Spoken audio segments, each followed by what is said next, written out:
اعوذ باللہ من الشیطان الرجیم بسم اللہ الرحمن الرحیم السلام علیکم ورحمۃ اللہ وبرکاتہ۔ الحمدللہ رب العالمین والعاقبۃ للمتقین، الصلاۃ والسلام علی قائد البر المحجلین سید الانبیاء حبیب الرجاء صاحب الجود والحطا، سیدنا و حبیبنا و کریمنا و ملجانا و موانا محمد صلی اللہ علیہ وسلم۔ اما بعد فاعوذ باللہ من الشیطان الرجیم، بسم اللہ الرحمن الرحیم۔ سبحان الذی اسریٰ بعبدہ لیلا من المسجد الحرام الی المسجد الاقصی الذی بارکنا حولہ لنریہ من آیاتنا انہ هو السمیع بصیر۔ قال اللہ تبارک و تعالی فی شان حبیبہ مخبرا و عاملا، ان اللہ و ملائکتہ یصلون علی النبی یا ایھا الذین آمنوا صلوا علیہ وسلموا تسلیما۔ الصلاۃ والسلام علیک یا سیدی یا رسول اللہ وعلی آلک واصحابک یا حبیب اللہ۔ الصلاۃ والسلام علیک یا سیدی یا رسول اللہ وعلی آلک واصحابک یا نور اللہ۔ بندہ پروردگارن امت احمد نبی، دوست دار چار یارن تابع اولاد علی، مذہب حنفی دارن ملت حضرت حلیل، خاک بائے غوث اعظم زیر سایہ ہر ولی، صدیق اکس حسن کمال محمد است، فاروق ذل جاہ جلال محمد است، جمال محمد است، عثمان ضیاء شمع جمال محمد است، حیدر بہار باغ حسار محمد است صلی اللہ علیہ وسلم۔ اللہ رب العزت دی حمد و ثنا تو بعد قرآن مجید فرقان حمیدی مشہور ترین آیت کریمہ دی تلاوت کرن دا شرف حاصل ہویا ہے۔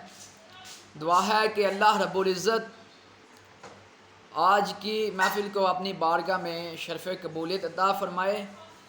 بہرحال وقت کی قلت ہے، کمی ہے، اور جو موضوع شروع کرنے لگا ہوں یہ بہت ہی لمبا ہے۔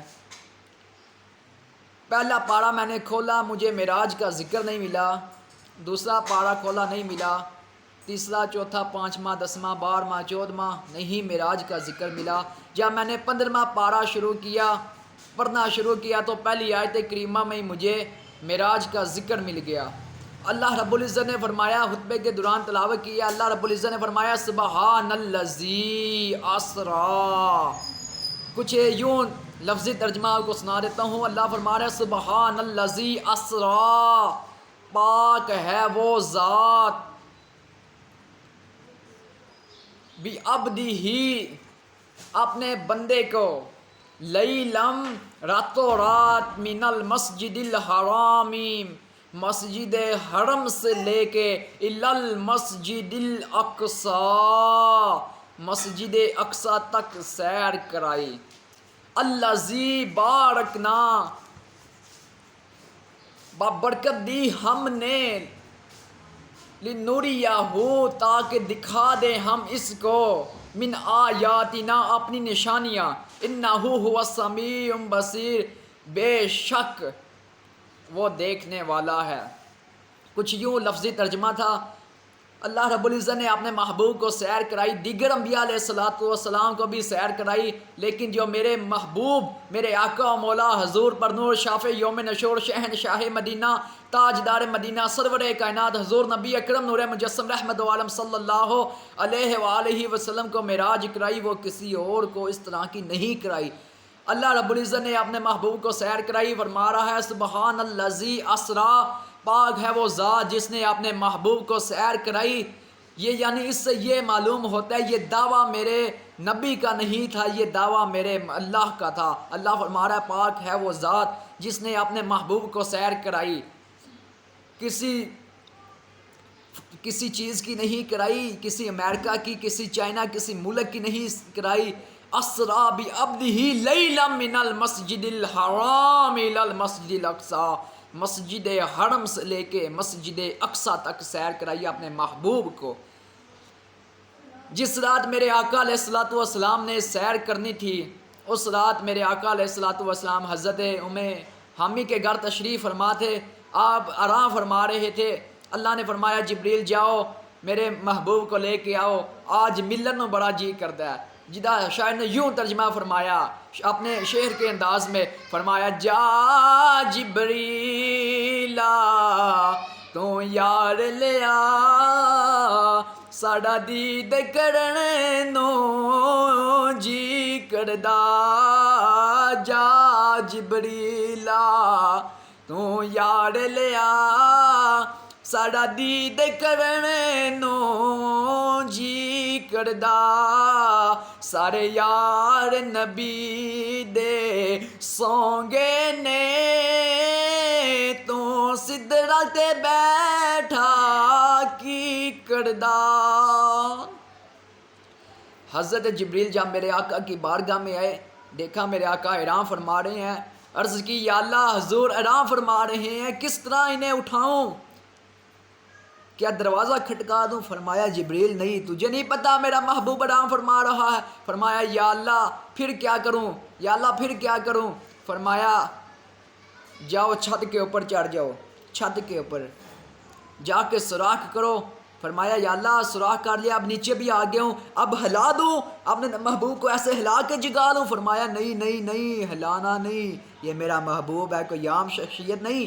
فرمایا یا اللہ پھر کیا کروں؟ فرمایا میرے نبی کے، میرے محبوب کے قدموں میں بیٹھ جا اور جا کے بوسے دے۔ حضرت جبریل جب بوسے دینے لگے، اچانک میرے آقا علیہ الصلوۃ والسلام کی آنکھ کھل گئی۔ فرمایا جبریل ہے رے، اگے دے نہیں کدی این جائے، آج ہے رے؟ فرمایا الا اللہ حشتا الالکا یتا یا رسول اللہ، یا رسول اللہ اللہ آپ سے ملنے سے مشتاق ہے، اللہ آپ سے ملنا چاہتا ہے، اللہ آپ سے ملاقات کرنا چاہتا ہے۔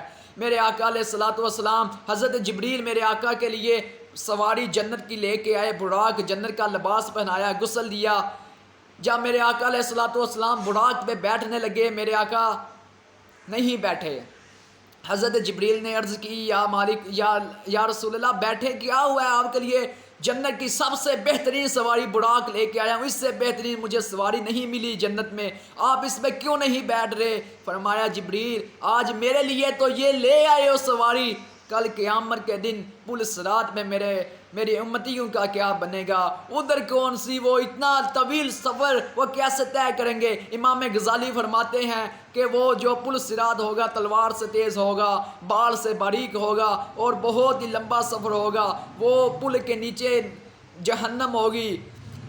جب میرے آقا علیہ الصلوۃ والسلام نے یہ کہا تو حضرت جبریل اللہ کی بارگاہ میں گئے، جا کے فرماتے ہیں یا اللہ حضور تو یہ فرما رہے ہیں، فرمایا جا میرے محبوب کو لے آ، میرے محبوب کو فرما دے قیامت کے دن جیسا آپ چاہیں گے ہم ویسا ہی کریں گے، ہم آپ کے امتی کے ہر امتی کو نور کی سواریاں عطا کریں گے، بلکہ جو یہ اللہ کی راہ میں جانور قربان کرتے ہیں ہم ان سواریوں کو بھی نور کی سواریاں بنا دیں گے۔ میرے آقا علیہ الصلوۃ والسلام سواری کے اوپر بیٹھے، وقت بہت کمی ہے کیونکہ یہ موضوع بہت ہی لمبا ہے، بہت شارٹ کٹ، بہت ہی تھوڑا کر کے آپ کو بتاؤں گا، تھوڑے سے وقت میں سارا تقریباً کوشش کروں گا کہ کلوز ہو جائے۔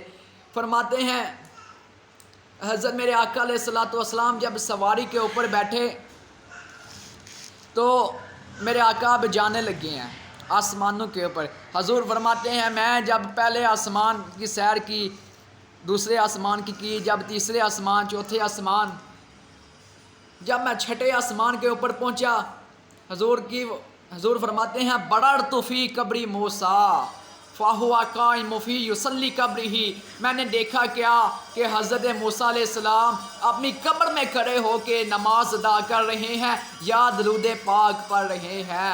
ادھر ایک آنکھ کو ایک فتویٰ ہے جو لوگ کہتے ہیں کہ نبی کیسے زندہ ہو سکتے ہیں، نبی کیسے زندہ، وہ تو اس دنیا سے چلے گئے ہیں۔ انہوں کے لیے یہ سوال ہے، کیا حضرت موسیٰ حضور فرما رہے ہیں بررت فی قبر موسیٰ فہو قائم فی یصلی قبرہ، کیا موسیٰ علیہ السلام اپنی قبر میں کھڑے ہو کے نماز ادا کر رہے ہیں؟ ان سے میرا یہ کویسچن ہے، سوال ہے، اگر حضرت موسیٰ اپنی قبر میں زندہ ہو سکتے ہیں، کیا میرے آقا نہیں زندہ ہو سکتے؟ پھر حضور فرماتے ہیں میں 7ویں آسمان پہ پہنچا، اللہ کے جلیل القدر نبی حضرت ابراہیم خلیل اللہ ایسے ٹیک لگائے ہوئے بیٹھے ہیں۔ فرماتے ہیں میں تھوڑا سا آگے ہوا، میں نے دیکھا کیا، جب میں سورہ ٹیلو کے پاس سے گزرا وہاں مجھے جنت کی خوشبوئیں آنے لگی۔ میں نے جبریل سے پوچھا جبریل یہ کیا معجزہ ہے؟ عرض کی یا رسول اللہ، فرعون کے زمانے میں ایک عورت تھی جو فرعون کی بیٹی کی وہ اسے کنگھی کیا کرتی تھی۔ فرمایا ایک دن وہ کنگھی کر رہی تھی، اچانک اس کے ہاتھ سے کنگھی پھسل کے نیچے گر پڑی۔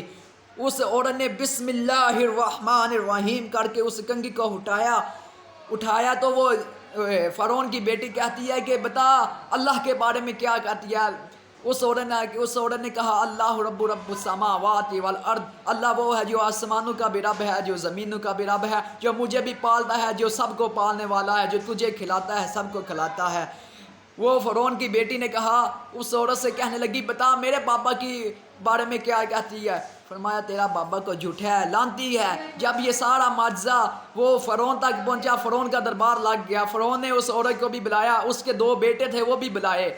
فرمایا عورت کو کہتی ہے، فرعون عورت کو کہتا ہے کہ کیا تم نے یہ کہا ہے؟ عرض کی ہاں کہا ہے۔ فرمایا تم اس سے معافی مانگ لے، مجھے رب کہہ دے میں تجھے معاف کر دوں گا، اگر نہ تو نے کہا تو تیرے بچوں کو بھی جلا دوں گا، تجھے بھی جلا دوں گا۔ فرمایا میں اپنی موت کو بھی قبول کرتی ہوں، اپنے بچوں کو بھی تو جلا دے یہ بھی میں قبول کرتی ہوں، لیکن میں اپنے رب سے نہیں گستاخی کر سکتی۔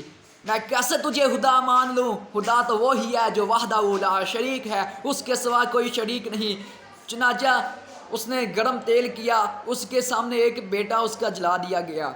یہ جس کے سامنے یہ بات کرنا تو آسان ہے، جس کے ماں کے سامنے اس کا بیٹا جلا دیا جائے، یہ تو تصور وہی ماں ہی کر سکتی ہے نا، باتیں کرنا تو بہت ہی آسان ہوتا ہے۔ پھر اس نے کہا کہ ایک تیرا بیٹا جل گیا، ایک بیٹا ابھی بھی ہے، ابھی بھی تم اس سے معافی مانگ لے۔ فرمایا نہیں، لہٰذا دوسرا بیٹا بھی جلا دیا گیا، پھر اس عورت کو بھی جلا دیا گیا۔ اسے جلانے سے پہلے اس عورت نے ایک نصیحت کی تھی، فرمایا ہم دنیا میں نہیں رہ سکے اپنے بیٹوں کے ساتھ، تم ایسا کرنا جب ہمیں جلا دیا جائے ہماری ہڈیوں کو اکٹھا کر کے ایک ہی قبر میں دفنا دینا تاکہ ہم قیامت کے دن کو اکٹھے ہو سکے، قبر میں اکٹھے ہو سکے۔ فرمایا یا رسول اللہ یہ وہی ہیں، یہ انہوں کی یہاں قبریں ہیں اور یہ جنت کی خوشبوئیں آ رہی ہیں۔ میرے آقا فرماتے ہیں میں تھوڑا سا اور آگے ہوا، میں نے دیکھا کیا کہ ایک عورت اپنا سر نوچ رہی ہے، یعنی یہ کہنا چاہتا ہوں کہ عورت کو ڈنڈے پڑ رہے ہیں، اس کا سر پھٹ جاتا ہے۔ فرمایا جبریل کیا معجزہ؟ فرمایا اس نے بلی رکھی ہوئی تھی اپنے گھر میں، بلی کو نہ خود یہ چارہ ڈالتی تھی اور نہ ہی اسے کیا بولتے ہیں، نہ اسے آزاد کرتی تھی کہ یہ کوئی جا کے کیڑے مکوڑے کھا لے۔ فرمایا اس کے در پہ اوپر بندھی ہوئی بلی مر گیا ہے تو قیامت تک اسے یہ سزا ملتی رہے گی۔ میرے آقا فرماتے ہیں میں تھوڑا سا اور آگے ہوا، میں نے دیکھا کیا ایک طرف کچا ہوا گوشت پڑا ہے، ایک طرف پکا ہوا گوشت پڑا ہے۔ میرے آقا فرماتے ہیں میں نے دیکھا کیا لوگ کچا ہوا گوشت اور بدبودار گوشت کھا رہے ہیں لیکن پکے ہوئے اور خوشبودار گوشت کو نہیں کھا رہے۔ میں نے جبریل سے پوچھا جبریل یہ کیا معجزہ ہے؟ اللہ کے نبی حضرت جبریل نے فرمایا یا رسول اللہ یہ وہ مرد ہیں جو دنیا میں اپنی حلال بیویوں کو چھوڑ کے حرامیوں کے پاس جایا کرتے تھے۔ پھر یہ وقت کمیاں میرے آقا اللہ کی بارگاہ میں گئے، اللہ کا یہ بھی قرآن فرما رہا ہے، اللہ فرما رہا ہے ثم دنا فتدلی فکان قاب قوسین او ادنی، ثم دنا فتدلی فکان قاب قوسین او ادنی۔ حضرت جبریل جب سدرۃ المنتہا پہ پہنچے نا، میرے آقا نے سدرہ اصل میں یہ درخت کو عربی زبان میں سدرہ کہا جاتا ہے، سدرہ ایک درخت ہے۔ میرے آقا نے فرمایا جبریل آؤ نا آگے۔ فرمایا یا رسول اللہ ایک بال کے برابر میں آگے میں چلا گیا میں ہاک ہو جاؤں گا، میں ختم ہو جاؤں گا، جل جاؤں گا۔ اس سے آگے میرے میں ہمت نہیں ہے۔ حضرت جبریل وہ ہیں جو جن کے پاس 600 نورانی پر ہیں، اگر وہ ایک پر کو کھولیں پوری کائنات ان کے سائے کے نیچے آ جاتی ہے۔ تو سوچو میرے آقا کے کیا مقام ہوگا۔